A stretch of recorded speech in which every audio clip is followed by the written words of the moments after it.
Aujourd'hui, je vais parler de this recently coined ridiculous term called quiet quitting, and whether I think it's just a more polite way of saying that some people are just lazy.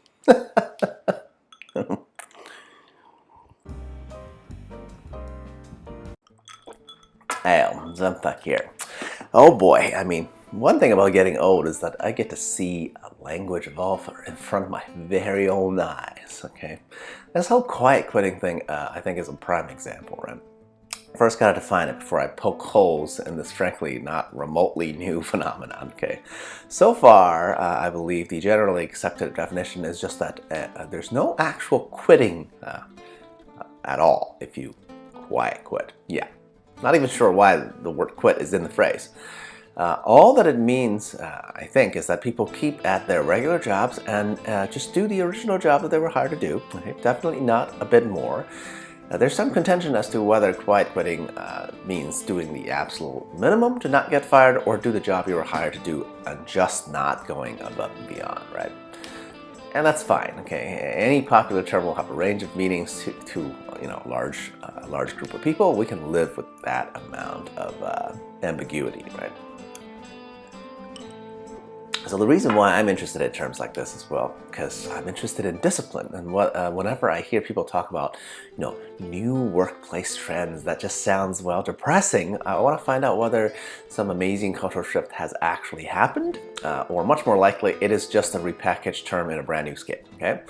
I wonder which one this will turn out to be, okay? Anyway, subscribe, like, comment, and all that social media nonsense words. Or whatever. I'll be great regardless, okay? But support my channel. God, I'm a terrible salesman, and I know it.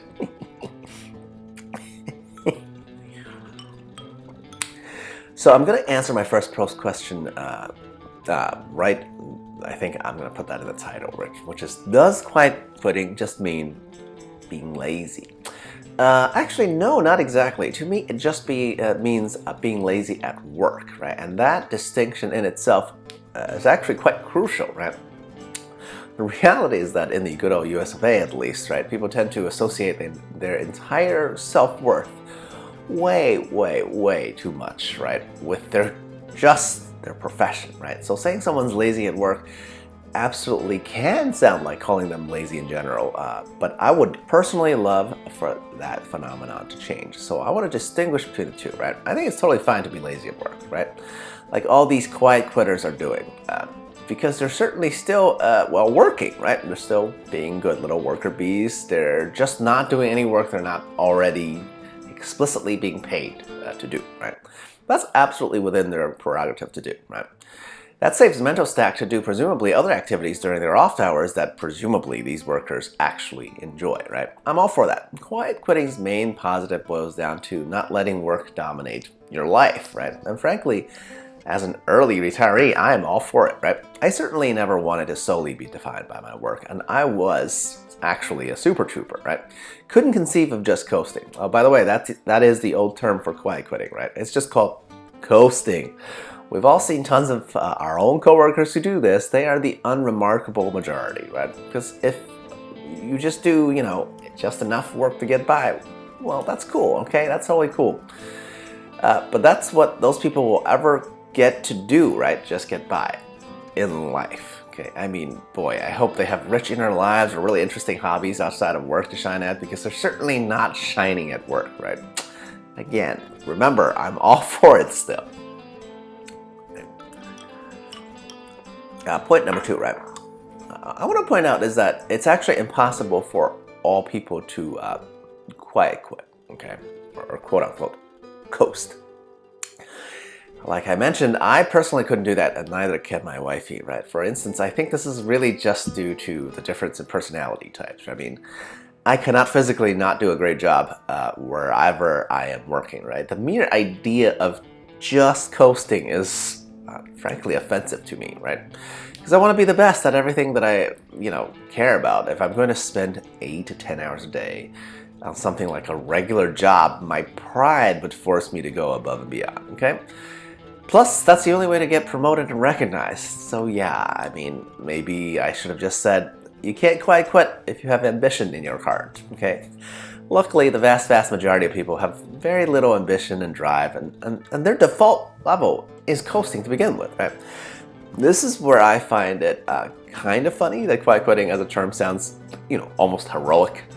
But coasting has always carried somewhat of a negative connotation. Right.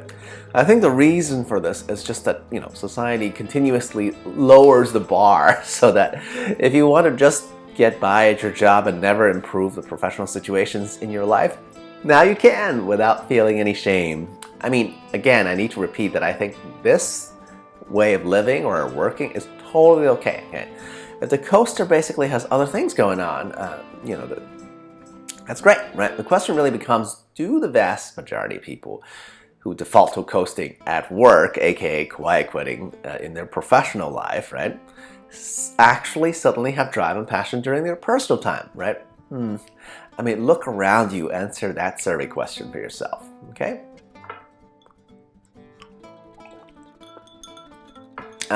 Finally, I saw this one article, I'm going to link it below, right? That's specifically about a teacher who's an example, who says she's quiet quitting, before she actually quit, right?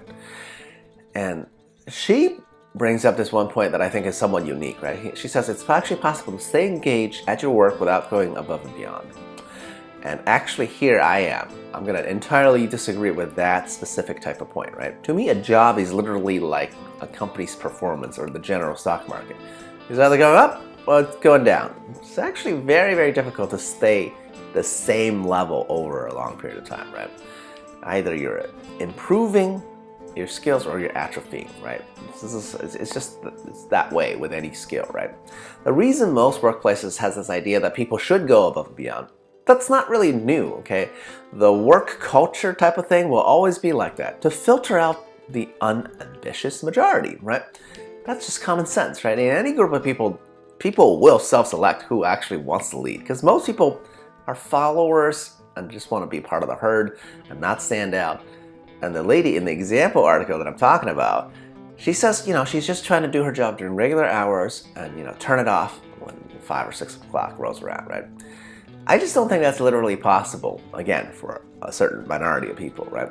And it will always be the people who are thinking about work incessantly, even when they get home, constantly optimizing, at least in their brain or whatnot, right? Those are the people that will end up, having an actual impact at the job. I mean, look, I wish, personally, I'm putting myself in that group, right? I wish I could turn myself off, off of work mode whenever the official end time of work comes around. But I know I can't. That's why I had to leave that whole workplace culture entirely, right? So I know it applies to me. So either you're charging forward for whatever personal reason like pride or drive, or you just keep doing what you're doing and over time, lose to the go-getters of the world, right? There's no middle ground, okay? Staying still is still, by the way, losing ground. Okay, so what do you guys think? Does quiet quitting sound more dignified than coasting? Do all the coasters in the world actually have secret passions during their off hours? Or, as I suspect, are they just lazy also? Likely, probably, in their personal time as well? I mean, I think the probability of the latter scenario is very high, right? The reason why ambitious, driven people are admired is because they do end up doing great things in any circumstance. And coasters at work, frankly, most likely are also coasters at regular off-time personal life, right? And that's totally okay. Again, I don't want you to feel like, you need to go above and beyond in any circumstance, right? Remember, technically, I am personally trying to transition into a coaster at life, right? As evidenced by my crappy amateurish video making, right? I certainly can't be accused of going above and beyond in this particular endeavor, right? At least not yet. By the way, coasters absolutely have a real proper place in society. After all, they do, by the way, make the most ideal consumers in this capitalist world of ours. And for that, I appreciate y'all. Okay, cheers. À la prochaine.